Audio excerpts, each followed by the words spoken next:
kita akan mengawali materi yang pertama itu mengenai sasis. Mudah-mudahan pertemuan pertama ini materi-materi yang saya akan ajarkan melalui daring seperti ini, seluruh siswa bisa mengerti dan bisa memahami apa fungsi dan cara memasang atau membongkar suatu komponen sistem kopling. Oke, kita lanjut mengenai setelah kita belajar namanya teori mengenai sistem perpindahan tenaga dalam pengelompokan itu sasis, maka kita akan membahas suatu komponen kopling. Kopling di sini adalah fungsinya menghubungkan dan memutuskan putaran mesin ke transmisi. Oke, tahapan pertama kita harus menganalisa bahwa ketika ada mobil yang bermasalah di bagian kopling, maka kita harus tahu cara penganalisaan dari sistem komponen-komponen tersebut. Nah, di sini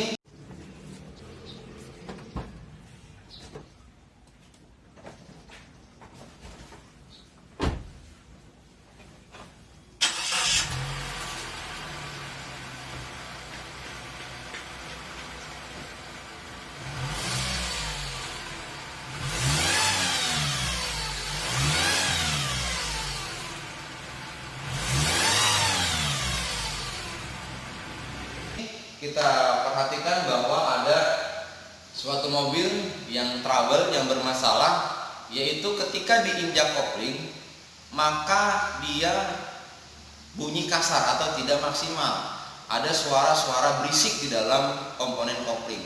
Maka dari itu tahapan pertama adalah yang pertama kita bongkar bagian popol shaft, yang kedua adalah bagian transmisi, yang ketiga adalah bagian kopling. Nah, kopling itu ada letaknya di bagian flywheel.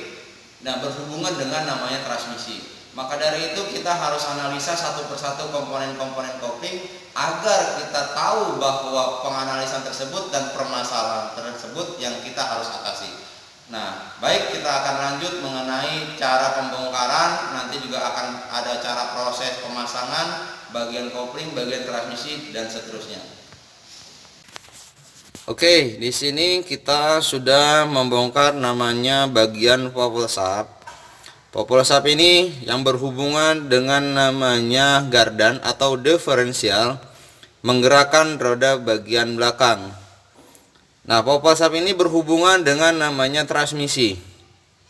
Nah, transmisi itu berhubungan dengan namanya kopling. Nah, setelah kita bongkar bagian popol shaft, maka kita akan bongkar bagian transmisi. Setelah kita membongkar nama bagian popol shaft, ini bagian transmisi pada mobil EVV. Nah, di sini kita sudah turunkan transmisinya, kita analisa sehingga tidak ada masalah di bagian transmisi. Nah, ini bagian-bagian transmisi. Transmisi ini adalah fungsinya untuk memindahkan tenaga dari gigi 1, gigi 2 dan seterusnya. Oke, setelah membongkar bagian transmisi, ini adalah bagian-bagian kopling. Bagian kopling ini terdiri ada namanya bagian komponen kopling, yaitu ada namanya race bearing, ada juga namanya rumah kopling, ada namanya disk atau plat kopling, dan di sini juga ada namanya diafragma spring. Nah, diafragma spring ini untuk bagian menekan bagian kampas kopling. Letaknya kampas kopling itu berhubungan dengan flywheel. Nah, itulah bagian-bagian kopling untuk memindah tenaga. Selanjutnya ini adalah komponen race bearing untuk bagian penekanan diafragma spring. Nah, setelah kita analisa dan kita lihat bahwa secara visual atau secara kasat mata permasalahan adanya di bagian race bearing. Nah, disinilah permasalahannya. Ketika dia diinjak kopling, maka dia berputar bagian race bearing. Nah, disitulah yang bermasalah. Setelah kita analisa, nah ini komponen yang kita ganti. Dan ini adalah fungsinya untuk menekan bagian diafragma spring. untuk menekan kampas kopling, untuk menekan remah kopling.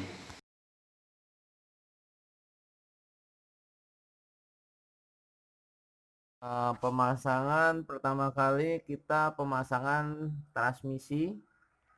Ketika baut-bautnya sudah kekunci, tinggal kita pengencangan pakai momen sesuai dengan standarisasi SOP yang ada.